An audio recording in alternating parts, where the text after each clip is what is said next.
प्रश्न नंबर 1। समर्थ और शक्तिवान लोग कैसे लोगों को दूरदर्शन पर लाते हैं?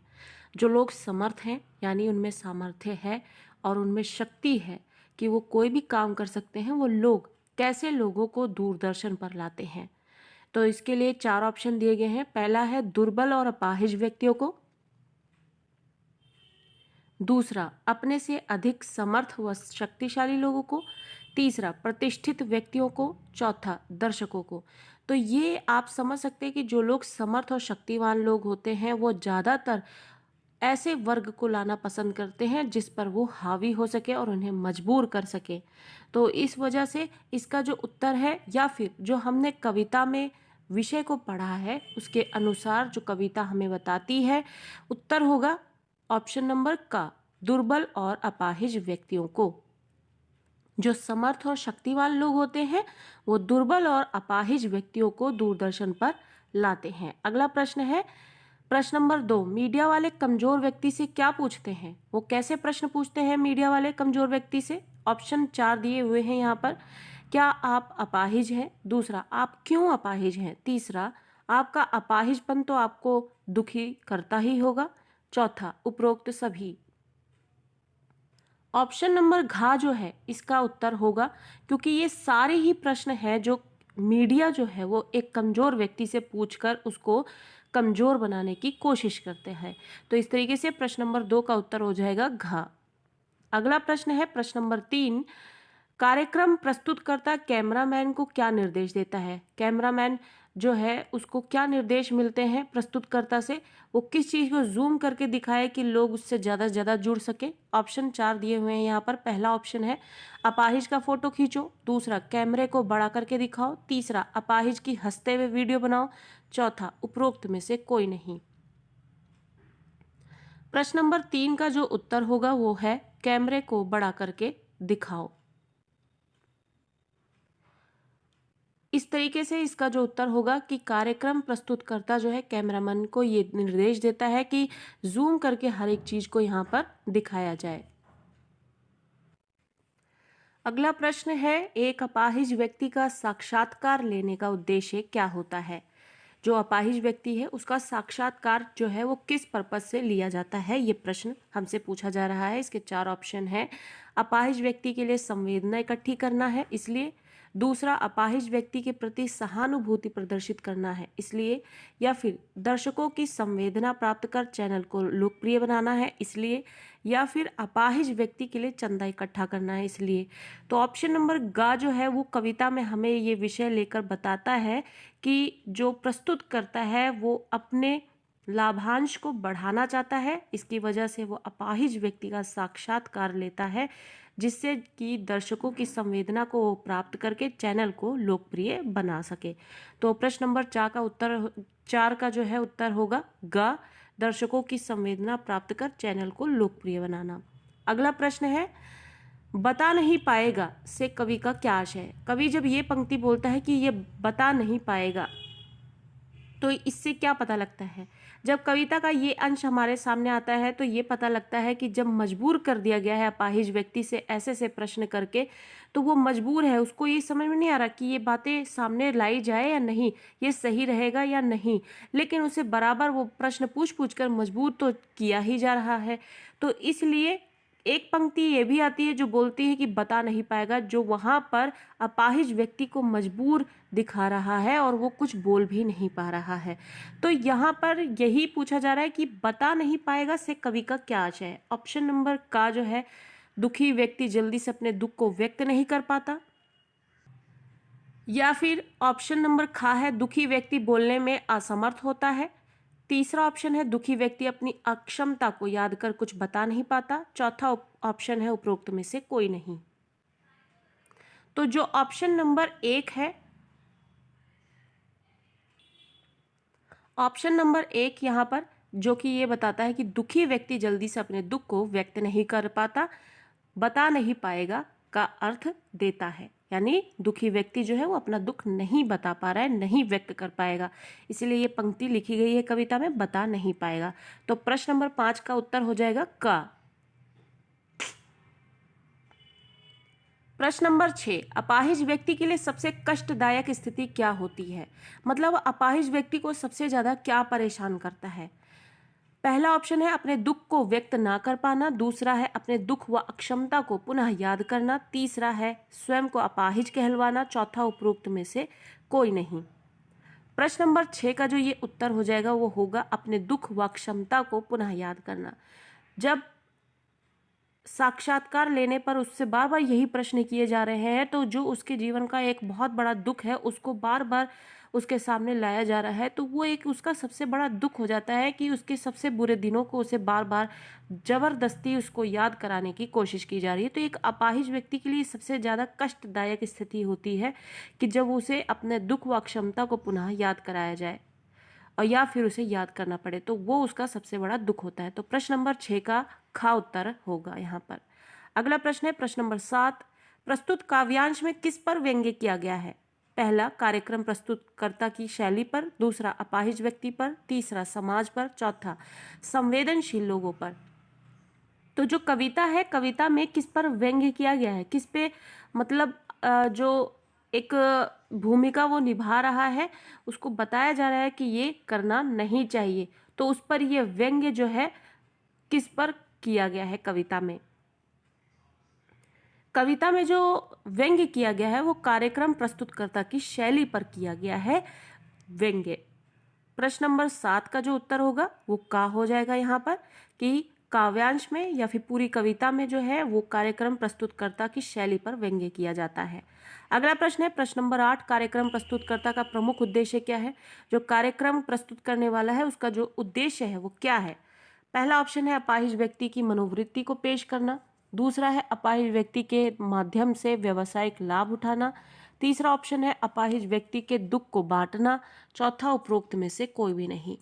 गा और घा ऑप्शन तो बिल्कुल भी नहीं होगा और ना ही उसकी मनोवृत्ति की उसकी मनस्थिति क्या है, वो क्या सोचता है अपने दुख के बारे में, ना ही उसके बारे में कोई ये सोचता है। अगर कोई प्रस्तुतकर्ता सोचता भी है, उसका कुछ उद्देश्य है, तो वो यही है कि अपाहिज व्यक्ति के माध्यम से वो अपने व्यावसायिक लाभ को उठा सके। तो इस तरीके से प्रश्न नंबर 8 का खा उत्तर हो जाएगा। अगला प्रश्न है अपंगता के स्वयं इशारे करके प्रस्तुतकर्ता का क्या उद्देश्य है? अपंगता के इशारे जो है वो करके जो है प्रस्तुतकर्ता वो क्या करना चाहता है, क्या है उसका उद्देश्य? पहला ऑप्शन है लोगों के अंदर की करुणा व दया को जगाना, दूसरा अपाहिज होने के दुख को व्यक्त करना, तीसरा अपाहिज व्यक्ति को अपमानित करना, चौथा उपरोक्त में से कोई भी नहीं। जो प्रश्न नंबर 9 का है उत्तर वो है का ऑप्शन कि लोगों के अंदर की करुणा व दया को जगाना, जिससे कि ज़्यादा से ज़्यादा लोग जो हैं उसको देख सकें और उससे जुड़कर उसके शो को हिट कर सकें या फिर उसके व्यावसायिक लाभ को फ़ायदा पहुंचा सकें। तो इस तरीके से उसका जो उद्देश्य है वो ऑप्शन नंबर का हमें बताता है कि लोगों के अंदर की करुणा व दया को जगाना उसका मुख्य उद्देश्य है। प्रश्न नंबर 10, अपाहिज को दुखी करने व उसे कैमरे के सामने रोने पर मजबूर करना किस तरह का प्रदर्शन है? यानी ये प्रश्न हमसे पूछ रहा है कि जो अपाहिज है उसको दुखी करने व उसे कैमरे के सामने रोने पर जो मजबूर करना है वो ऐसा क्यों किया जा रहा है, किस वजह से किया जा रहा है? अब अमानवीयता का ये चिन्ह है या इसका प्रदर्शन कर रहा है, दूसरा क्रूरता का प्रदर्शन कर रहा है या झूठी सहानुभूति का या उपरोक्त सभी? तो प्रश्न नंबर 10 का जो उत्तर होगा वो होगा घा, उपरोक्त सभी। ये एक तरीके से अमानवीयता भी है और क्रूरता भी है और झूठी सहानुभूति भी है और जबरदस्ती जबरन जो है किसी भी अपाहिज व्यक्ति के दुख को उसे बार बार याद दिलाना जो है ये सारी चीज़ों को सामने लाता है। तो प्रश्न नंबर 10 का जो है घा उत्तर होगा। अगला प्रश्न है कार्यक्रम प्रस्तुतकर्ता अपाहिज को रुलाने के लिए क्या करता है? स्वयं रोने का दिखावा करता है, बार बार प्रश्न करता है, उसकी अपंगता का मजाक उड़ाता है, उपरोक्त में से कोई भी नहीं। तो प्रश्न नंबर 11 का जो उत्तर है वो है खा कि वो बार बार उससे प्रश्न करता है और उसका दुख जो है और भी गहरा होता चला जाता है। तो प्रश्न नंबर 11 का उत्तर है खा। अगला है प्रस्तुतिकरण और कार्यक्रम की सफलता कब मानी जाएगी? यानी किसी भी कार्यक्रम का जो प्रस्तुतिकरण है वो कब सफल माना जाएगा? जब दुखी व्यक्ति व दर्शक दोनों रोएंगे, जब केवल दुखी व्यक्ति रोएगा, जब केवल दर्शक रोएंगे या जब कार्यक्रम प्रस्तुतकर्ता रोएगा। तो कविता में हमें साफ साफ बताया कि जो दुखी व्यक्ति है वो रोएगा तो उससे दर्शक जुड़ेंगे और वो भी रोएगा, और ये कार्यक्रम को सफल करने का एक सूत्र है। तो जब कार्यक्रम जो है वो तभी सफल होगा जब दुखी व्यक्ति व दर्शक दोनों रोएंगे। तो प्रश्न नंबर 12 का जो का है वो उत्तर होगा। प्रश्न नंबर 13, कार्यक्रम प्रस्तुतकर्ता पर्दे पर क्या दिखलाते हैं? अपाहिज के दुखी मन की प्रस्तुति, अपाहिज की फूली हुई आंखें और उसके होठों की कसमसाहट। तीसरा ऑप्शन है अपाहिज को मुआवजा देते हुए, चौथा उपरोक्त में से कोई भी नहीं। तो प्रश्न नंबर 13 का जो उत्तर है वो ये साफ साफ हमें कविता में लिखा हुआ मिलता है कि अपाहिज की फूली हुई आंखें और उसके होठों की कसमसाहट को दिखाते ही जो प्रस्तुत करता है वो पर्दे पर उसको दिखाना चाहता है, जिससे कि वो अपने लाभांश को बढ़ा सके। अगला प्रश्न है, पर्दे पर वक्त की कीमत का एहसास किसे कराया जाता है? जो पर्दा है, पर्दे के लिए ही ये जो कार्यक्रम प्रस्तुतिकरण तैयार किया जा रहा है, वो पर्दे पर वक्त की कीमत का जो एहसास है वो किसको कराया जा रहा है? क्योंकि प्रस्तुतकर्ता जो है उसकी कीमत को तो समझ ही रहा है, लेकिन इसके अलावा और किसको इसका एहसास कराने की कोशिश की जा रही है? ऑप्शन का, अपाहिज व्यक्ति द्वारा प्रस्तुतकर्ता को। ऑप्शन खा, प्रस्तुतकर्ता द्वारा कैमरामैन को। ऑप्शन गा, कैमरामैन द्वारा प्रस्तुतकर्ता को। ऑप्शन घा, प्रस्तुतकर्ता द्वारा अपाहिज व्यक्ति को। प्रश्न नंबर 14 का उत्तर जो होगा वो घा होगा। प्रस्तुतकर्ता द्वारा अपाहिज व्यक्ति को जो है ये बताया जा रहा है कि पर्दे पर वक्त की कीमत होती है। तो इस तरीके से प्रश्न नंबर 14 का उत्तर जो है वो घा हो जाएगा कि प्रस्तुतकर्ता द्वारा जो है अपाहिज व्यक्ति को ये बताया जा रहा है कि पर्दे पर वक्त की कीमत होती है। अगला प्रश्न है, पर्दे पर वक्त की कीमत है। पंक्ति से कार्यक्रम प्रस्तुतकर्ता का क्या आशय है? ये पंक्ति जो कहती है कि पर्दे पर वक्त की कीमत है, कार्यक्रम जो प्रस्तुत करता है उससे इसका क्या अर्थ है, वो क्या कह देना चाहता है इससे? 4 ऑप्शन दिए गए हैं। रोने वाले दृश्य को ज्यादा समय तक ना दिखाना, पैसा बर्बाद करना, समय की बर्बादी, उपरोक्त सभी। तो प्रश्न नंबर 15 का जो उत्तर है वो उपरोक्त सभी होगा, क्योंकि जो प्रस्तुत करता है वो इस पंक्ति से ये कहना चाहता है कि जो रोने वाला दृश्य है वो उसको ज्यादा समय तक भी नहीं दिखा सकते, इसलिए सटीक बात करते हुए उसके वो आंसू और वो फूली हुई आंखों को भी दिखा देना चाहता है, और पैसा भी बर्बाद ना हो सके और फिर समय की बर्बादी भी ना हो, ये सब चीजों का ध्यान रखना होता है। इसलिए पर्दे पर वक्त की कीमत होती है, इसलिए ऑप्शन नंबर घा जो है वो होगा इसका उत्तर, उपरोक्त सभी। प्रश्न नंबर 15 का जो उत्तर है वो है घा। प्रश्न नंबर 16, कैमरे में बंद अपाहिज कविता किसका उदाहरण है? ये जो कविता है कैमरे में बंद अपाहिज, ये किसका उदाहरण है? क्या उदाहरण पेश करती है? करुणा की आड़ लेकर सामाजिक संवेदनशीलता का दिखावा करने का। करुणा की आड़ लेकर यानी जो दुख है उसके आड़े में आकर आप सामाजिक संवेदनशीलता, जो समाज में संवेदनशीलता है, जो लोग दूसरों के दुख को देखकर उसके दुख में शामिल होते हैं, उस संवेदनशीलता का फायदा उठाना और उसका दिखावा करना, या फिर संवेदनशीलता का। तीसरा, अपाहिज व्यक्ति की कारुणिक दशा दिखाने का, यानी अपाहिज व्यक्ति जो है उसकी करुणामयी जो दशा है, यानी जिसे देखकर दया आ जाए, उस दशा को दिखाने का, या उपरोक्त में से कोई भी नहीं। तो प्रश्न नंबर 16 का जो उत्तर होगा वो का होगा, करुणा की आड़ लेकर सामाजिक संवेदनशीलता का दिखावा करने का। यानी यहाँ पर यही तो कोशिश की जा रही है इस कविता में कि किसी के दुख को सामने लाया जाए दर्शकों के, ताकि उसके दुख को देखकर दर्शक जो है उस शो को ज्यादा से ज्यादा देख सके और जो प्रस्तुत करता है वो अपना फायदा कमा सके। तो जो ये सामाजिक संवेदनशीलता है और करुणा की आड़ को लेकर जो है उसके साथ खिलवाड़ किया जा रहा है, दिखावा किया जा रहा है कि हम एक अपाहिज व्यक्ति के दुख को यहाँ पर लेकर आपके सामने पेश हुए हैं। तो प्रश्न नंबर 16 का जो उत्तर होगा वो ऑप्शन नंबर का होगा।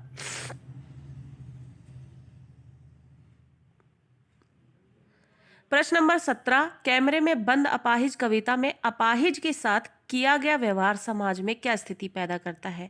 जो ये कविता है कैमरे में बंद अपाहिज, वो इसमें जो अपाहिज दिखाया गया और उसके साथ जो व्यवहार दिखाया गया है उससे समाज में क्या माहौल बनेगा, क्या ये इससे इसके परिणाम निकलेंगे? तो इसका 4 ऑप्शन दिए गए हैं। अमानवीय तथा भयानक स्थितियां, अमानवीय यानी जो मानवता जिसमें ना हो, और भयानक डरावनी स्थितियां यानी गलत परिणाम देगा। दूसरा, संवेदनापूर्ण स्थितियां, लोग दूसरों के दुख में शामिल होंगे, इस तरीके की स्थितियां पैदा करेंगे। तीसरा, मानवीय स्थितियां यानी मानवता आएगी लोगों में। चौथा, उपरोक्त में से कोई भी नहीं। अगर ये सच्चाई सामने आ जाए कि कैमरे में जो बंद अपाहिज है उससे किस तरीके से उसके दुख को कुरेदा जा रहा है, बार बार प्रश्न किया जा रहा है, उसे रोने पे मजबूर किया जा रहा है, उसको ये बताने पे मजबूर किया जा रहा है कि उसके साथ क्या घटित हुआ है, तो लोगों से जो विश्वास है वो उठ जाएगा और ये अमानवीय स्थितियां और पैदा होंगी और भयानक स्थितियां पैदा हो जाएंगी। तो इस तरीके से प्रश्न नंबर 17 का जो उत्तर है वो का है कि इस कविता के माध्यम से या जो अपाहिज के साथ जो व्यवहार किया गया है उससे समाज में जो है एक अमानवीय तथा भयानक स्थितियां पैदा हो सकती हैं। प्रश्न नंबर 18, कैमरे में बंद अपाहिज कविता के रचनाकार कौन है? त्रिलोचन शास्त्री, केदारनाथ सिंह, रघुवीर सहाय या कुंवर नारायण। और प्रश्न नंबर 18 का जो प्रश्न है कैमरे में बंद अपाहिज, उसके जो कवि हैं वो है रघुवीर सहाय जी। तो इस कविता से संबंधित जो लाइन टू लाइन एक्सप्लेनेशन है और जो कवि परिचय है वो आपको चैनल पर मिल जाएगा। आप कविता को पहले पढ़ें और समझें। इस तरीके से आपको ये एमसीक्यूज वाले क्वेश्चन जो आपके टर्म 1 की तैयारी के लिए बहुत मदद करेंगे और इस तरीके से आप वीडियोस को देखें, आपके लिए जो बहुत फ़ायदा पहुंचा सकते हैं। और इसी तरीके की और वीडियोस के लिए टर्म 1 के से संबंधित और भी इसी तरीके की वीडियोस को पाने के लिए चैनल को सब्सक्राइब करें। Thank you.